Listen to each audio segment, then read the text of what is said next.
What's going on, everyone? I'm your host, JT, back to you guys with another episode of the JT Sports Podcast. On this episode, we're going to be discussing Eric Bieniemy leaving Kansas City to become the new offensive coordinator of the Washington Commanders, and he makes the Commanders really scary. And then there's a lot of rumors going around that the Chicago Bears could potentially trade away Justin Fields. I'm going to tell you guys why even the idea of trading away Justin Fields is ridiculous.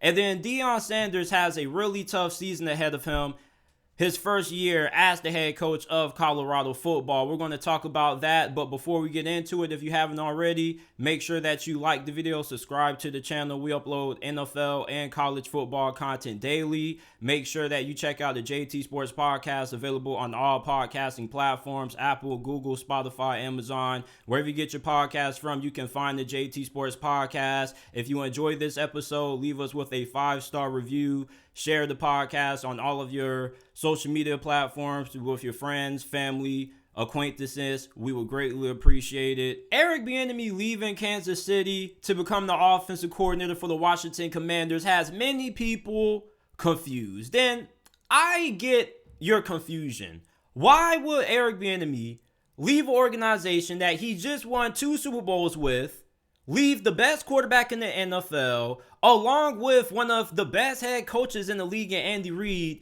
and go to one of the worst ran franchises, not just in the NFL, but in sports? And I get all those things, but this is not a bad situation for Eric Bieniemy. As a matter of fact, this isn't a bad situation at all. This is a really fantastic opportunity for Eric Bieniemy. Washington has a pretty talented roster. You have a really good group of wide receivers. You guys already know what Scary Terry does. You got Curtis Samuel. Jahan Dotson had a really good rookie season when he was able to stay on the field. You got Antonio Gibson, Brian Robinson at running back. There is talent for Eric Bieniemy to work with. Your only question is, what are you going to do at quarterback? Are they going to roll with Sam Howell? There was a report earlier at the start of this offseason that the plan was to roll with Sam Howell as QB1. Sam Howell, he had a pretty okay game against Dallas. It wasn't bad, it wasn't great, but it was solid. Sam Howell is a really talented quarterback. He has all of the physical tools to be a really productive starter in this league.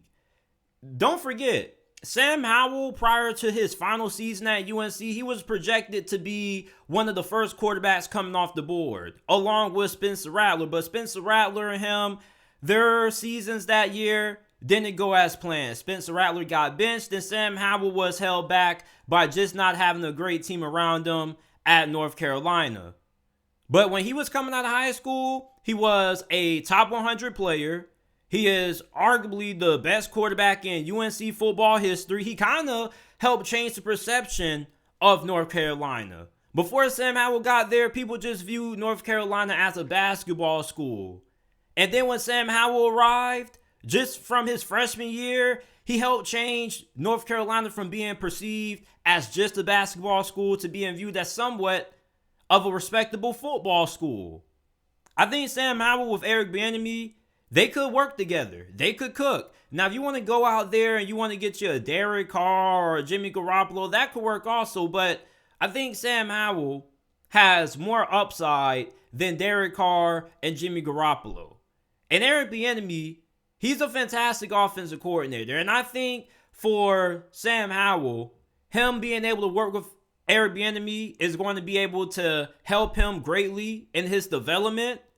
And you look at the rest of this division: Philadelphia, Dallas, the New York Giants, all these teams are pretty talented.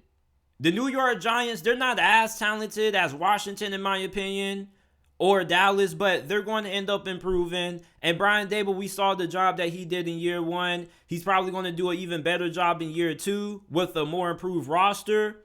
But Washington, I think, with a few improvements on the offensive line, they could have one of the more underrated offenses, at least from a talent standpoint, in the NFL.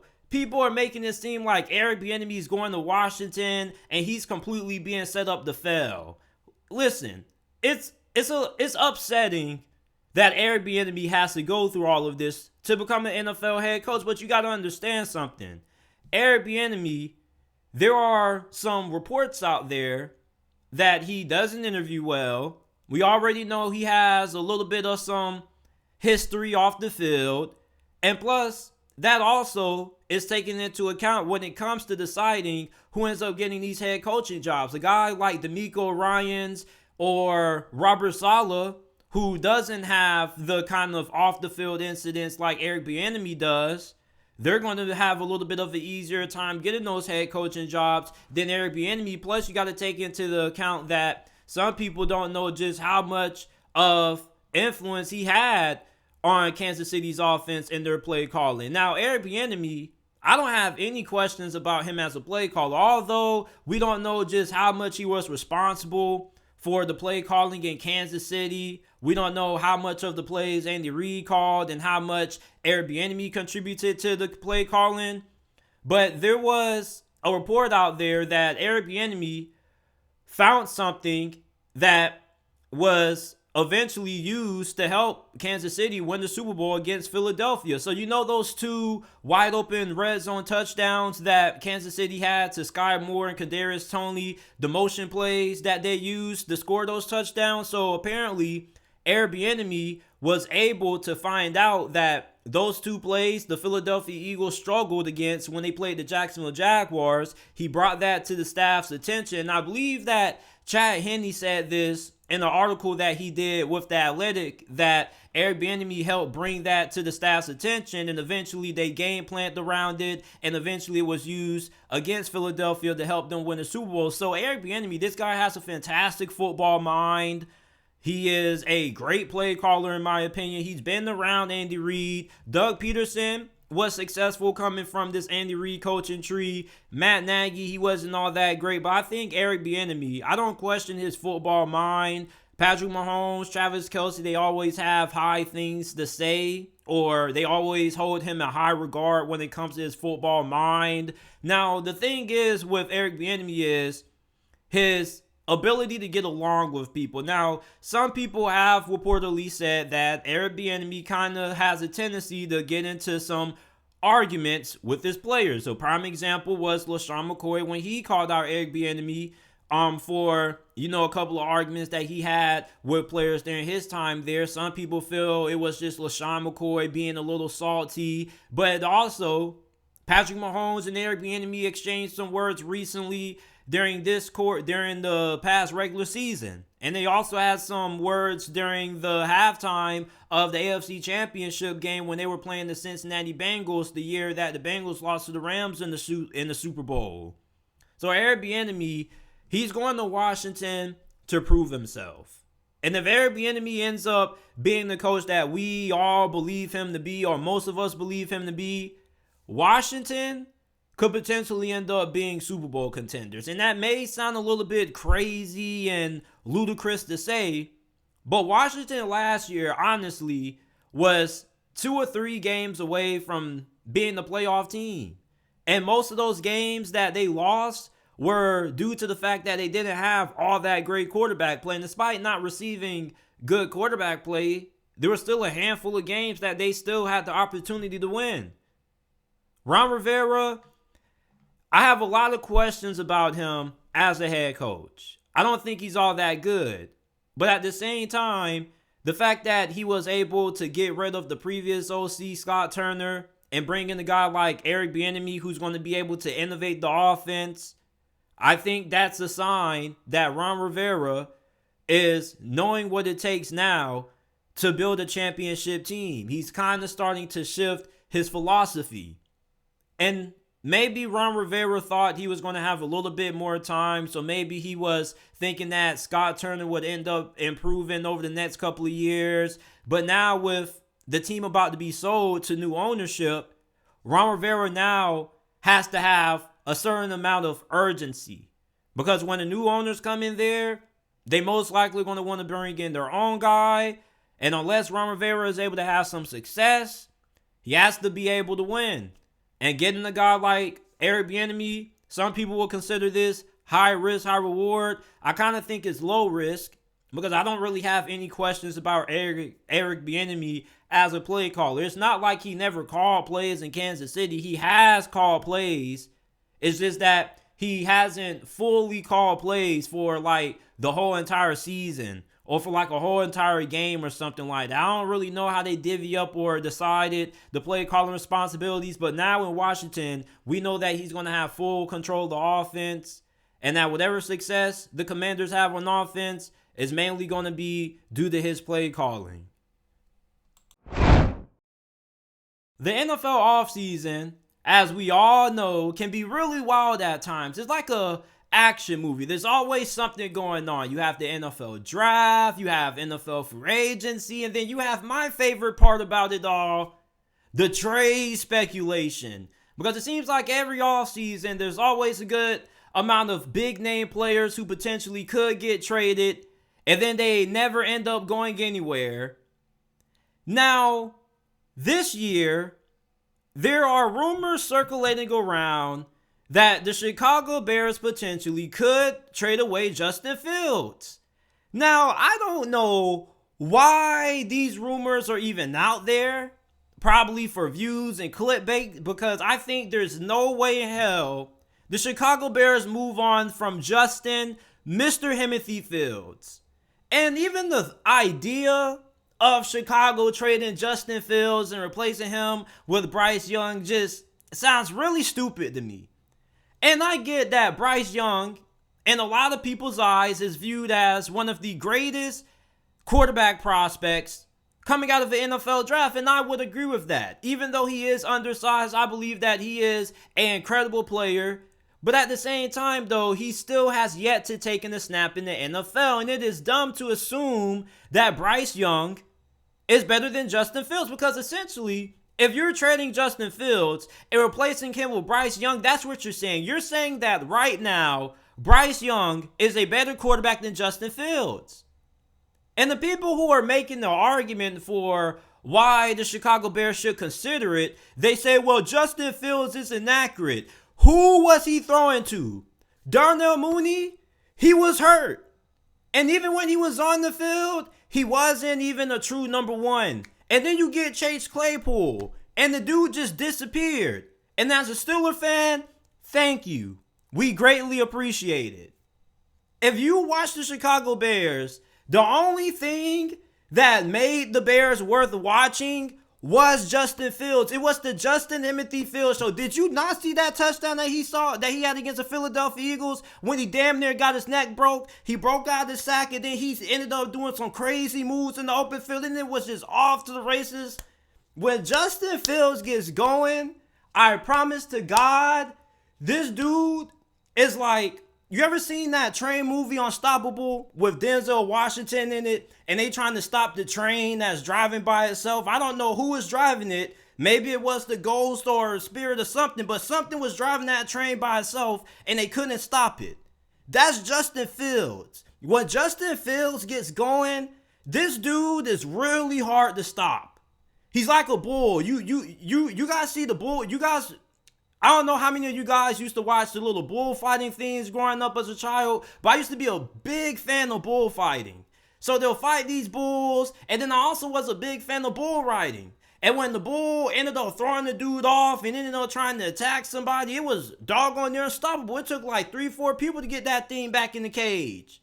Against the Detroit Lions, they basically sold all out on trying to stop Justin Fields. This dude is one of the most unstoppable players in the league when he gets going. But the problem is, Chicago hasn't done a great job at surrounding him with the pieces that he needs to take that next step. How can you knock a guy for not being accurate when he's not even throwing to any wide receivers who most of us even know? How many of you guys knew that N'Keal Harry played for the Chicago Bears? Unless you're a Chicago Bears fan, most of you guys probably thought that this dude was out of the league.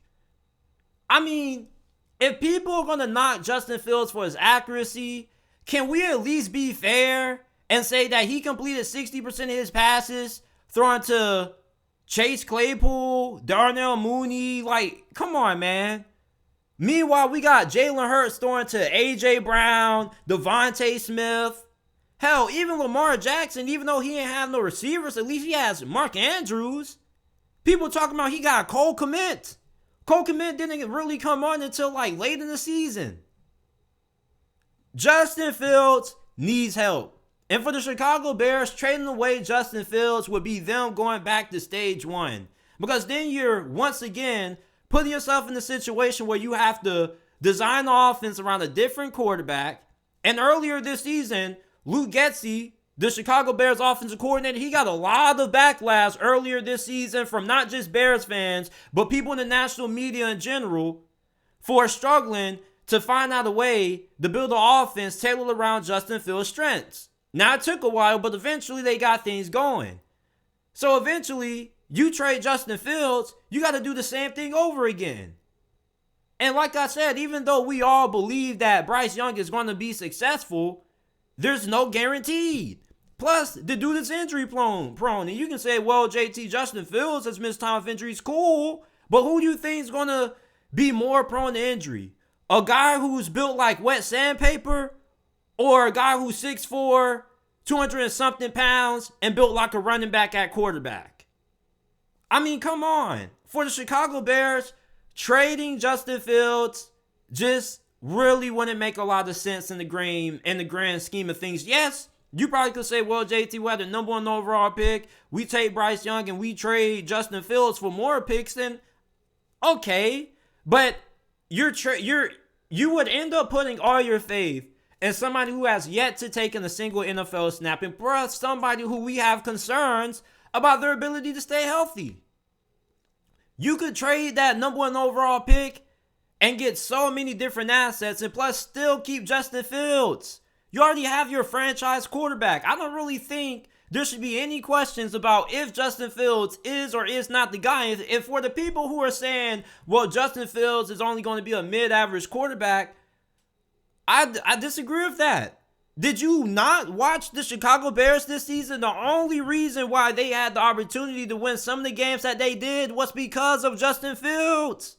The dude literally was the team at times.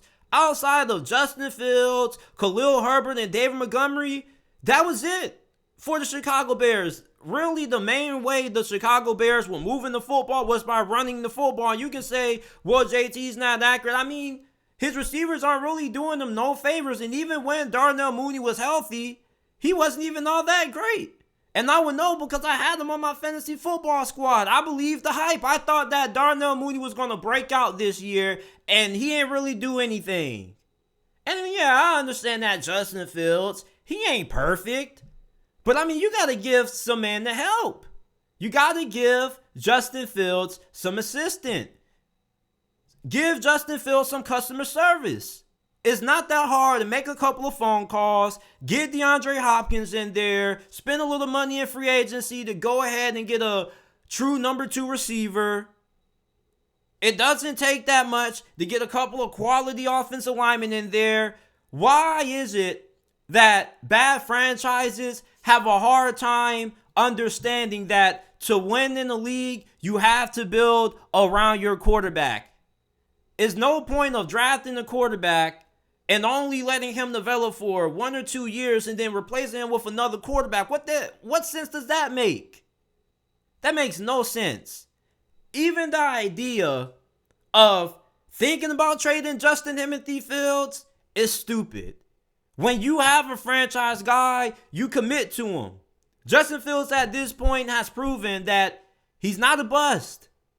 I don't know what people expect guys like Justin Fields who go to these sorry situations to do. You're expecting this man to turn glitter to gold. And people talking about well, Joe Burrow, bruh. Joe Burrow, before he had Jamar Chase, despite the fact that he had a terrible offensive line, he still had T. Higgins and Tyler Boyd. Justin Fields doesn't have a T. Higgins or Tyler Boyd. He also doesn't have an offensive-minded head coach. He has a defensive-minded head coach and Matt Eberflus. The fact that we are even comparing or even thought of mentioning Justin Herbert and Joe Burrow situations, no. Justin Fields needs some help. Justin Fields is not the problem in Chicago. Bears fans know this. People in the national media seem to not.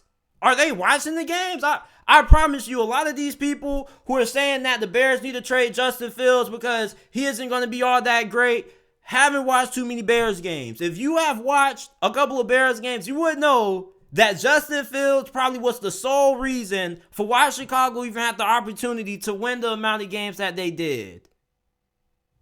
Unbelievable that we are even discussing the possibility of Justin Sir Timothy Fields being traded.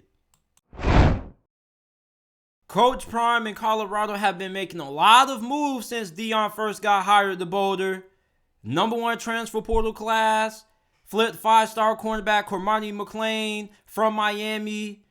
But Deion Sanders has a really tough season ahead of him, his first year as the head man in Colorado. I mean, their first game of the year, they're playing TCU. The team that was just in the national championship game. Then you got to play Matt Rule in Nebraska. Then you got to play your rival Colorado State, which probably is the only game that we can look at on this schedule and say, yeah, without a doubt, Colorado's going to win that game. And then after that, you enter conference play. You got to play Oregon on the road at Autzen, one of the hardest places to win that in college football. Then you got USC, Arizona State with Kenny Dillingham, Stanford. They're going to be a little bit down. It's going to take a while for that thing to get going. But I mean, this is a really tough schedule that Deion Sanders has going into his first year as the head coach of Colorado football. Then after their bye week, you got to play UCLA, Oregon State, Arizona, Washington State, Utah. Deion Sanders is walking into a very tough first year. This isn't going to be no cakewalk, and I'm pretty sure he wouldn't prefer it to be any other way. He wants to be challenged. His players, they're going to be up for the task. They should at least be bowl eligible. I'm not questioning that. I'm just saying, doggone it. Like, well, Deion, we're going to see just how good of a coach you are right away. Game 1, you're playing TCU. You're going against one of the best coaches in college football, Sonny Dykes, who was the coach of the year. Then you got to face off against another coach in a new place, Matt Rule. Matt Rule, also somebody who has had a lot of momentum this offseason since he got hired up there in the cornfields. You bring in Jeff Sims from the transfer portal. You bring in a couple of other big names such as Arik Gilbert. Nebraska is going to be a really tough outing this year in the Big Ten West. And then Oregon, we pretty much view them as a perennial college football playoff contender this year with Bo Nix coming back. USC, same thing with them. Caleb Williams, won the Heisman. Lincoln Riley, best offensive mind in the sport. And you look at Deion Sanders' roster, they have a top 25 roster based on talent when you include their transfer portal class and their recruiting class. But some of these teams that they're going to be facing off against, such as USC, Oregon, they have some of the best rosters in college football. Oregon State, they're coming off one of their best seasons in program history. And then not just that, but they got better at quarterback with DJ Uyunglele transferring from Clemson to there. And if they would have had better quarterback play this season, they probably would have ended up upsetting USC. But their quarterback at the time, Chance Nolan, had threw 4 interceptions. He pretty much gifted the game away. Oregon State, they're a team who could end up being a sleeper college football playoff contender. The Pac-12 is going to be a really tough conference this year. We talk about how tough the Big 12 was during the 2022 college football, but the Pac-12 has the potential to be the best conference or the second best conference in the sport, right behind the SEC. And yeah, just as good as the Big Ten. The Big Ten, we don't know how good Ohio State is going to be. And the Big Ten doesn't really have a lot of depth. Pac-12 football this year, not only do you have teams such as Oregon, USC, and Utah who are going to be in the conversation for making it into the college football playoffs, but you also have programs on the rise, such as Oregon State, UCLA, even Arizona could end up popping off. This is going to be a really challenging first year for Coach Prime and Boulder. Now, I'm not saying that he's going to end up not being able to be successful. I believe in Coach Prime. I believe that they're going to be able to win at least 6 games. But this season, this schedule, really difficult. You look at Deion Sanders, without a doubt, he's probably one of the best quarterbacks in this conference. I don't know where you would rank him. I probably would rank him third behind Michael Penix.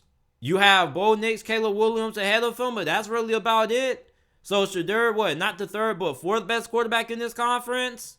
You got Travis Hunter. You got Cormani McClain. That's going to be one of the best quarterback duos in this league.